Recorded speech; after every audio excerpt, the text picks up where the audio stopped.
আদিবাসী Jharkhand Disham party ও আদিবাসী সেঙ্গেল অভিযান সংগঠনের পক্ষ থেকে রাষ্ট্রপতি দ্রৌপদী মুর্মুকে একটা স্মারকলিপি প্রদান করা হলো গাজল থানার আইসির মারফতে। কর্মসূচিকে ঘিরে সংগঠনের পক্ষ থেকে দলীয় কার্যালয় থেকে একটা বিক্ষোভ মিছিল বের করে গাজল থানার সামনে এসে অবস্থান বিক্ষোভ কর্মসূচি গ্রহণ করা হয়। দাবি হলো ভারতের রাষ্ট্রপতি শ্রীমতী দ্রৌপদী মুর্মুর নিকট সংগঠনের পক্ষ থেকে আদিবাসী গ্রাম সমাজের সংবিধান আর গণতন্ত্র অবিলম্বে লাগু করা হোক, কেননা আদিবাসী স্বশাসন ব্যবস্থা নামে চলে আসছে বংশ পরম্পরা অনুযায়ী মাঝি পরগনা ইত্যাদিরা সংবিধান আইন মানে না, রাজতান্ত্রিক শাসন শোষণ করে চালাচ্ছে, অর্থাৎ আদিবাসী গ্রাম সমাজ গোলামীর জীবনযাপনে মজবুর হচ্ছে।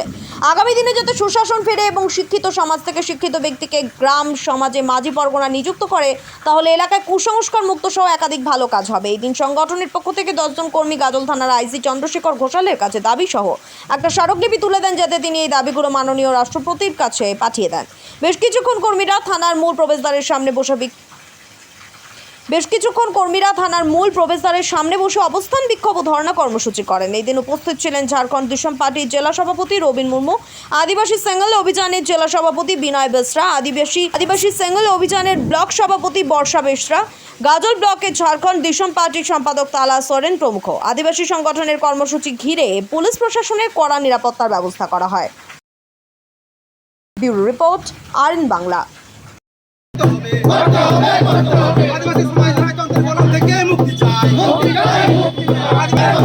আদিবাসী সমাজ ধর্ণা প্রদর্শন আইসি দ্বারাই আমাদের রাষ্ট্রপতির কাছে পাঠাতে হবে।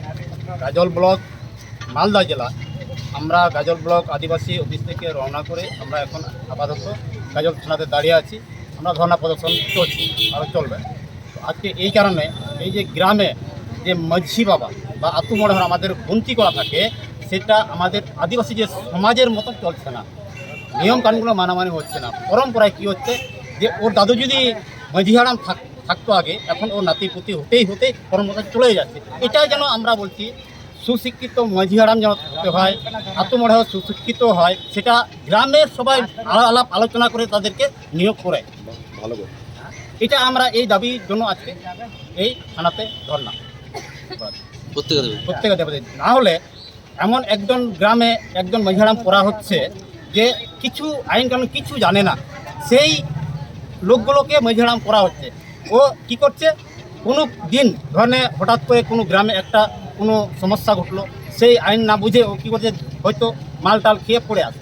এখন কি গ্রামকে রক্ষা করবে না ও নিজেকে কিছু মোড় হিসাবে কাজকর্মগুলো আগাবে? তাহলে আমরা বলছি আদিবাসী সেঙ্গেল অভিযান থেকে যেন শিক্ষিত থাকলে আইন কানুন কিছু বুঝবে। যদি থানাতে আসার জন্য হয় তাহলে ওই কিছু সুশিক্ষিত আছে, থানাতে 2-4 কথা বলতে পারবে।